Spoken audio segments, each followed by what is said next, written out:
So in this, we're going to take a look at these two limits. They're pretty much going to have the same steps, so I'm just going to do one of them and then generalize it to the other.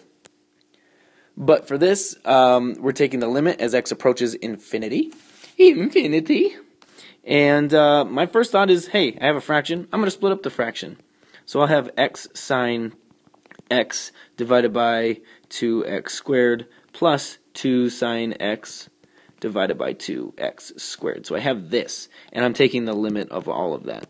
And remember, when you have addition, you could just take the limit of this plus the limit of that, and you'll be fine. No fancy rules there. So here, the exponent, this becomes regular x, and that cancels out. And so I just have sine x over 2. Well, x. Sine x over 2x. Well, that's the same thing as the limit as x approaches infinity of sine x over x times 2 out, times a 1/2 out in front. So I took this 2 and I put it out front as a 1/2. And if you remember the graph of this, as x approaches, it looks like this. So it oscillates like this. As x goes to infinity, this goes to 0.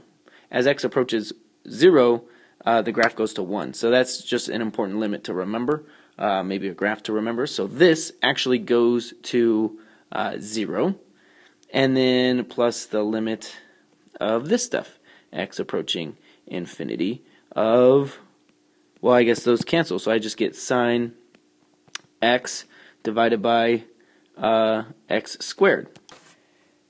And again, I can break this up so that it's the limit as x approaches infinity, infinity of 1 over x times sine x over x. Now I know this goes to 0, just because it's one of those special limits. That's a good case to remember. And this also goes to 0. So 0. So the whole entire thing goes to 0. If we did this normally, it would be infinity times something that oscillates between 0 and -1.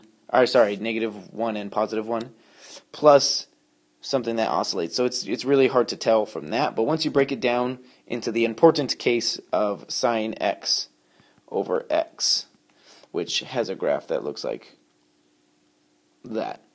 Once you break it down into that, it becomes really, really simple.